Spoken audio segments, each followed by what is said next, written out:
Assalamualaikum warahmatullahi wabarakatuh. Alhamdulillahirrabbilalamin. Allahumma sholli ala sayyidina Muhammad wa ala ali sayyidina Muhammad, amma ba'd. Sahabat beriman yang dimuliakan Allah subhanahu wa ta'ala, berjumpa kembali. Kali ini kita membahas mengenai cerita Kiai, mengenai korban satu ekor sapi untuk 8 orang. Suatu ketika diceritakan ada seorang laki-laki mendatangi pesantren Denanyar mencari Yai Bisri Sansuri. Dia ada pertanyaan.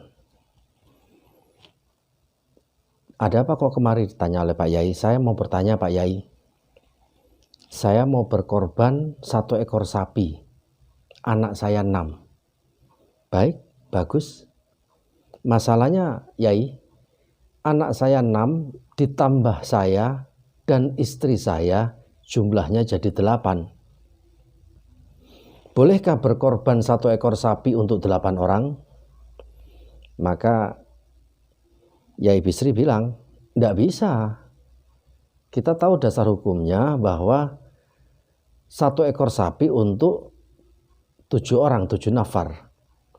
Maksimal 7 orang. Kalau mau 6, mau 5, tafadhol. Tapi maksimal 7 orang. Kata orang lelaki tadi, ngeyel dia. Tapi gini Pak Yai, sapi saya ini besar, gemuk. Sementara anak saya 6 yang paling kecil masih kecil banget. Masih kecil sekali anak saya yang terakhir itu. Dan sapi saya yang besar dan gemuk ini, jangankan dinaiki 8 orang, dinaiki 10 orang loh kuat dia. Karena diceritakan kalau nanti suatu saat di akhirat itu, hewan kurban kita itu menjadi tunggangan kita. Kalau kita korban kambing, kambingnya besar, tunggangan kita, kendaraan kita di sana nanti besar. Dan itu kalau sapi, 7 orang naik sapi itu. Dia bilang jangankan 8 orang, 10 orang loh. Sapi saya besar, gemuk. Kata Yai Bisri, tidak bisa, hukum fikih tetap hukum fikih. Bahwa 1 ekor sapi maksimal 7 orang, tidak bisa 8. Kalau mau 8 orang, ya tambah 1 kambing. Kata Yai Bisri, 1 ekor sapi tambah 1 ekor kambing. Lelaki tadi ini pulang dengan kecewa. Rupanya dia tidak ikhlas nambah 1 kambing ini. Dia tidak puas dengan jawaban Yai Bisri. Tapi dia masih penasaran sehingga dia mencari tempat lain, yaitu di pesantren Tambak Beras. Dia menemui Yai Wahab. Waktu itu Yai Wahab. Dia bertanya seperti tadi, Yai, bolehkah berkorban 1 ekor sapi untuk 8 orang? Tidak bisa. 1 ekor sapi maksimal 7 orang. Yai, begini, sapi saya itu besar, gemuk. Sementara saya 8 orang, anak saya kan 6 dengan saya dan istri saya. Anak saya yang terakhir itu masih kecil, enteng, ringan. Masih kecil. Apa jawab Kiai Wahab? Justru karena anakmu masih kecil itu, dia tidak bisa naik sapi itu naik sendiri. Dia butuh pijakan, dia butuh ance-ance. Ance-ance bahasa Jawanya itu semacam tangga gitu untuk pijakan. Dia butuh pijakan, butuh tangga untuk naik ke sapi yang besarmu itu.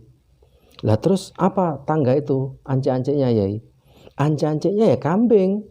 Agar dia bisa naik sapi gemuk yang besar itu, dia butuh pijakan tangga berupa kambing. Jadi Yai, ya beli kambing 1 lagi buat pijakan anakmu yang masih kecil tadi. Akhirnya orang itu berkorban sapi dan 1 ekor kambing.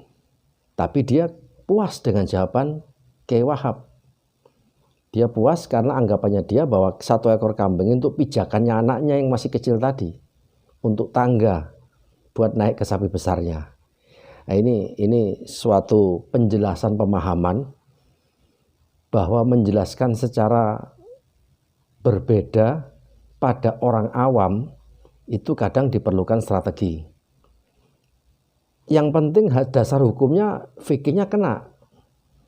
8 orang 1 ekor sapi tambah 1 ekor kambing. Kalau dia tadi dijelaskan secara langsung oleh Kiai Bisri bahwa nambah kambing dia tidak mau, tapi setelah dijelaskan oleh Kiai Wahab bahwa anak kecilnya tadi itu butuh pijakan untuk naik ke sapi yang besar, harus nambah 1 kambing, dia justru malah mau. Dia tidak kecewa, tidak keberatan, dengan senang hati, dengan sukarela menambah 1 kambing. Ini guyonan anekdot tapi hukum fikih, dan ini terjadi memang. Jadi kalau korban 7 orang ya 1 ekor sapi, 1 orang 1 nafar ya kambing. Begitu sahabat, kurang lebihnya mohon maaf, semoga bermanfaat. Subhanakallahumma wa bihamdika asyhadu an la ilaha illa anta astaghfiruka wa atubu ilaik. Assalamualaikum warahmatullahi wabarakatuh.